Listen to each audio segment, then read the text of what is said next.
Anita Knudsen, seorang mahasiswi baru di Minot State University, North Dakota, ditemukan tewas oleh ayah angkatnya di dalam apartemennya yang tertutup. Gadis cantik, brilian, dan ramah yang dekat dengan orang tua angkatnya ini diketahui tidak mempunyai musuh. Lalu, mengapa ia tewas? Dan siapakah yang tega melakukannya? Yuk, langsung saja tonton video ini sampai habis. Sebelumnya, silakan subscribe dulu channel ini serta nyalakan loncengnya untuk mengetahui kasus-kasus kriminal lainnya dari berbagai negara. Anita Knudsen adalah salah satu dari 3 anak angkat Gordon dan Sharon Knudsen. Kakak-kakaknya, Anna dan Daniel, juga diasuh oleh Knudsen dari sejak kecil. Pada usia 18 tahun, Anita adalah mahasiswa baru di Minot State University, North Dakota. Ia tinggal dengan temannya di sebuah kompleks apartemen di luar sekolah dan juga bekerja untuk bisa menyelesaikan kuliahnya. Tetapi bahkan saat sibuk dengan kuliah, pekerjaan, dan teman-temannya, ia selalu berusaha untuk tetap berhubungan secara teratur dengan orang tua angkatnya. Jadi, Ibu Anita merasa aneh ketika ia tidak mendengar kabar dari putrinya selama 2 hari berturut-turut. Sharon mengatakan bahwa ia terakhir berbicara dengan putrinya pada Jumat malam karena khawatir Gordon pergi ke apartemen Anita pada hari Senin untuk memeriksanya. Pada pagi hari Senin tanggal 4 Juni 2007, Gordon tiba di apartemen Anita. Ia memperhatikan bahwa mobil Anita masih diparkir di luar. Ketika ketukan berulang kali tidak menghasilkan jawaban, ia meminta manajer apartemen untuk membuka kunci pintu. Petugas pemeliharaan gedung kemudian menunjukkan kepada Gordon sebuah tirai jendela yang telah teriris yang ia lihat di halaman, dan ternyata berasal dari kamar tidur Anita. Gordon bergegas memasuki apartemen dan menemukan mimpi terburuknya terjadi. Putrinya terbaring telungkup tak bergerak di tempat tidur dengan luka tusukan. Kasurnya berlumuran darah dan ia ditutupi mantel besar. Penyelidik TKP menemukan senjatanya, pisau berdarah di dekat jendela, tetapi mereka tidak punya banyak hal yang bisa dijadikan barang bukti. Saat penyelidikan berlanjut, yang membuat polisi bingung adalah tidak adanya motif yang jelas. Terungkap bahwa tidak ada yang hilang dari rumahnya, pintunya dikunci dari dalam, dan Anita tidak mengalami pelecehan seksual.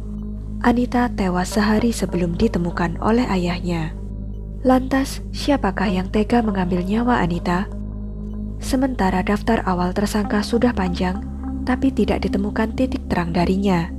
Jejak akhirnya menjadi dingin dan tewasnya Anita Knudsen tetap tidak terpecahkan. Pada awal penyelidikan, ada banyak orang yang dicurigai. Tyler Smoltz, yang merupakan teman kencan SMA Anita, juga diwawancarai. Ia menyatakan bahwa ia naksir padanya, tetapi mereka tidak pernah berkencan. Faktanya mereka tinggal di kompleks apartemen yang sama, dan ia menyatakan bahwa mereka adalah teman baik. Tersangka potensial lainnya termasuk petugas pemeliharaan, beberapa pekerja sementara yang sedang memasang atap apartemen, dan seorang pelari di daerah itu, tetapi tidak ada hasilnya. Catatan telepon dan komputer Anita juga buntu. Swab DNA juga telah dikumpulkan dari semua orang yang diwawancarai. Pada saat itu, dilaporkan bahwa teman sekamar Anita, Nicole Rice, tidak cocok dengannya, dan salah satu pertengkaran mereka telah menyebabkan Anita terluka secara fisik juga. Tapi orang tua Nicole mengklaim bahwa ia menghabiskan akhir pekan bersama mereka, jauh dari apartemen. Polisi mengkonfirmasi bahwa mereka telah mengumpulkan bukti DNA dari tempat kejadian, tetapi tidak jelas seberapa besar atau lengkap sampelnya. Karena tidak ditemukannya bukti yang kuat, pihak berwenang menyatakan bahwa kasus tersebut tetap terbuka. Keluarga Knudsen terus memperjuangkan keadilan bagi Anita. Keluarga telah mendesak orang-orang yang memiliki informasi terkait kematian Anita untuk melapor. Di tahun 2013, keluarga Anita harus berduka menghadapi kematian lain. Daniel, kakak Anita, mengakhiri hidupnya sendiri. Menurut keluarganya, Daniel tidak pernah lagi sama sejak kematian Anita. Kasus Anita Knudsen menjadi kasus dingin selama 15 tahun. Ketika akhirnya polisi berhasil menemukan pelakunya. Nicole Rice, teman seapartemen Anita, ditangkap pada Rabu 16 Maret 2022. Lahir dengan nama Nicole Erin Thomas di Velva, North Dakota, Nicole berusia 19 tahun saat Anita tewas. Pada tahun 2022, ia berusia 34 tahun, telah menikah yang kedua kalinya pada Desember 2021, dan memiliki seorang putri remaja dari pernikahan pertamanya. Saat ditangkap, ia bekerja sebagai pegawai sipil di Pangkalan Angkatan Udara Minot. Setelah hampir 15 tahun menyelidiki dan menindaklanjuti petunjuk, tersangka ditahan, kata Kepala Polisi Minot John Clark dalam konferensi pers. Sekitar pukul 15:25, Nicole Rice yang berusia 34 tahun ditangkap karena pembunuhan dan dibawa ke penjara daerah kami. Meskipun sebagian besar detektif awal yang menyelidiki telah pensiun, kami tidak melupakan kasus ini. Saya berharap kita bisa menyelesaikan ini lebih cepat. Tetapi pada saat yang sama, saya senang untuk mengatakan bahwa kita telah menahan orang yang bertanggung jawab atas pembunuhan Anita Knudsen. On June 4, 2007, 19-year-old Anita Knudsen was found murdered in her apartment in Northwest Minot. Now, after nearly 15 years of investigating and following up on leads, and the suspect is in custody. At about 3:25 p.m., 34-year-old Nicole Rice was arrested for murder and taken to Ward County Jail. She was charged with murder, which is a AA felony. Menurut polisi, Nicole adalah satu-satunya teman sekamar Anita Knudsen. Ia telah memberitahu penyelidik bahwa ia sedang berada di luar kota bersama orang tuanya ketika Anita terbunuh. John Clark menyatakan tidak pernah cukup bukti untuk menangkapnya, tapi bagi kami, ia selalu menjadi tersangka utama untuk kasus ini. Clark mengatakan detektif Carmen Asham dan Michaeli Talbot baru-baru ini ditugaskan untuk menyelidiki kasus tersebut. Kami mencoba untuk secara aktif menyelidiki kasus Anita selama beberapa tahun terakhir, dan akhirnya dengan bantuan dari Cold Justice, kami dapat bergerak maju dan mendapatkan kembali fokus kami. Karena sumber daya, logistik, dan perencanaan yang dapat mereka berikan, kami dapat memperoleh surat perintah penangkapan untuk Nicole Rice, kata Clark kepada media.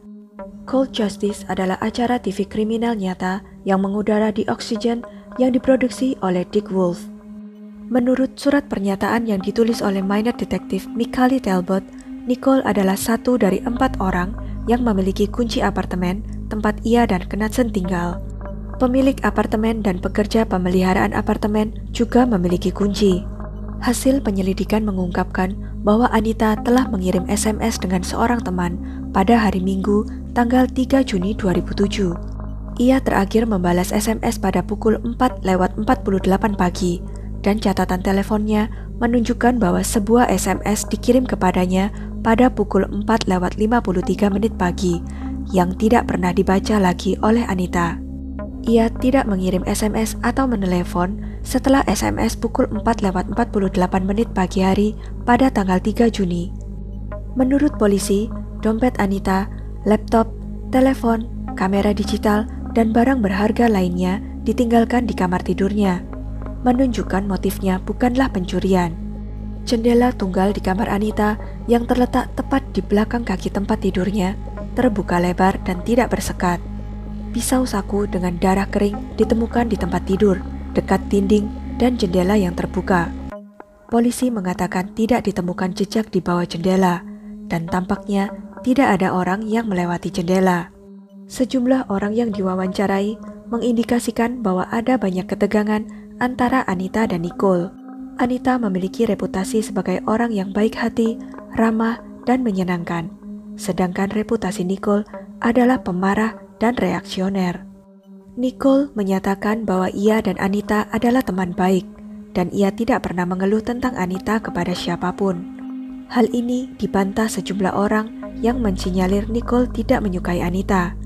Seorang teman pernah mendengar Nicole berkata kepada Anita sebelum pembunuhannya, "Dengan satu atau lain cara, aku akan mengeluarkanmu dari rumah ini."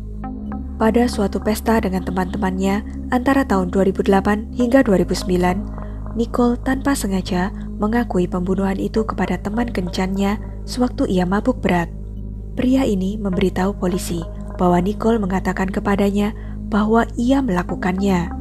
Pria itu mengatakan kepada polisi bahwa ia mencoba membuatnya mengakuinya lagi ketika Nicole sadar, tetapi ia menjadi marah padanya. Sayangnya, saat itu polisi tidak mempunyai data identitas pria tersebut. Nicole memberitahu polisi bahwa ia berada di pertanian keluarganya di dekat Velva ketika Anita tewas. Pernyataan yang dibuat Nicole tidak konsisten dan saling bertentangan. Pernyataan anggota keluarganya juga tidak konsisten. Polisi kemudian mewawancarai kembali banyak orang, termasuk terdakwa, pada tahun 2022. Sebelumnya, Nicole dan Kevin Thomas, ayah Nicole, memberitahu petugas bahwa Nicole berada di rumah orang tuanya sekitar pukul 7 malam pada hari Sabtu, tanggal 2 Juni, sampai pagi hari tanggal 4 Juni 2007. Pernyataan tersebut telah beberapa kali berubah dan saling bertentangan. Menurut keterangan saksi, Nicole mengatakan bahwa ia berada di pertanian orang tuanya sepanjang akhir pekan.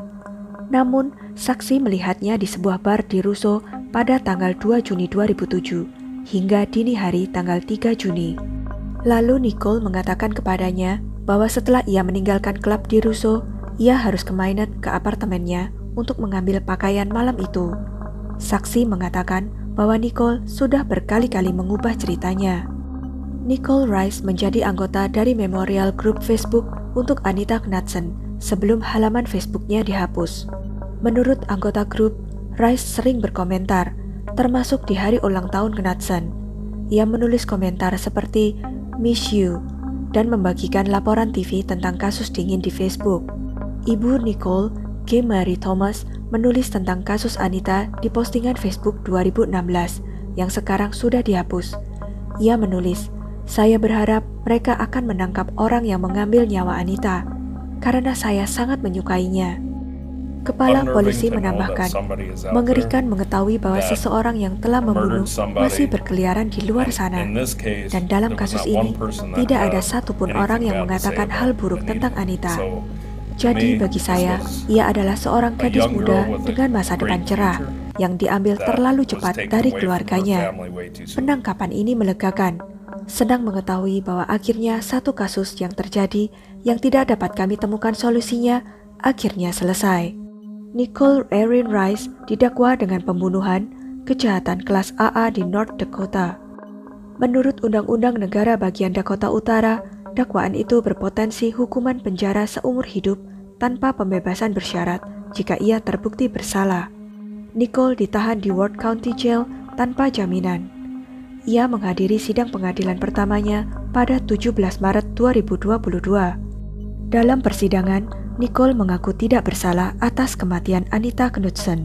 Sidang kemudian dijadwalkan untuk dilanjutkan tanggal 16 November 2022. Meskipun hingga sekarang masih belum ada putusan dari pengadilan, kita berharap nantinya keputusan yang diambil setidaknya dapat memberi sedikit kelegaan bagi keluarga Anita Knudsen. Sekian kisah dari Anita Knudsen. Jangan lupa untuk klik like, share, subscribe, dan komen ya pendapat kalian. Sampai jumpa lagi di video-video selanjutnya.